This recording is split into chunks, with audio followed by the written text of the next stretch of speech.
కూటమి ప్రభుత్వం మౌలిక సదుపాయాల కల్పనకు పెద్దపీట వేస్తుందని మంత్రి అచ్చెన్నాయుడు అన్నారు. కమలాపురం నియోజకవర్గ అభివృద్ధికి ఎమ్మెల్యే ఆనందరావు కృషి చేస్తున్నారని కొనియాడారు. కోనసీమ ప్రాంత రవాణా రంగానికి, రైతాంగానికి, వ్యాపారులకు ఈ వంతెనలు ఎంతో మేలు చేకూరుస్తాయని మంత్రి ఆశాభావం వ్యక్తం చేశారు. ఈ సందర్భంగా ఎమ్మెల్యే మాట్లాడుతూ అమలాపురాన్ని ప్రగతి పదంలో నడిపించడమే తన ఏకైక లక్ష్యమన్నారు.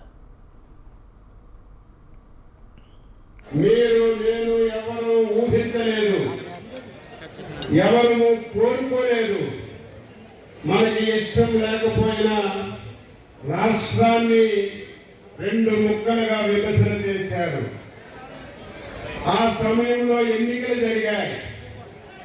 ఆంధ్ర రాష్ట్రం విడిపోయింది, ఆర్థికంగా నష్టాల్లో ఉంది, రాజధాని కూడా లేదు.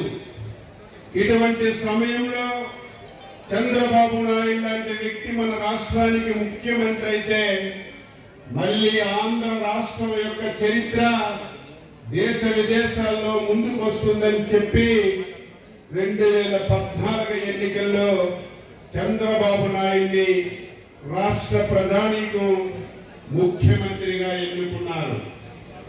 2014 నుంచి 19 వరకు మీరు నేను ఎవ్వరూ ఊహించలేదు.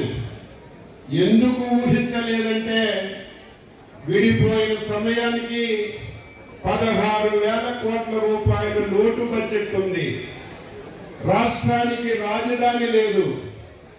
అధికారులు వచ్చి రాష్ట్రంలో పనిచేయమంటే రానటువంటి పరిస్థితిలో రాష్ట్రాన్ని ఏర్పాటు చేసుకున్నాం.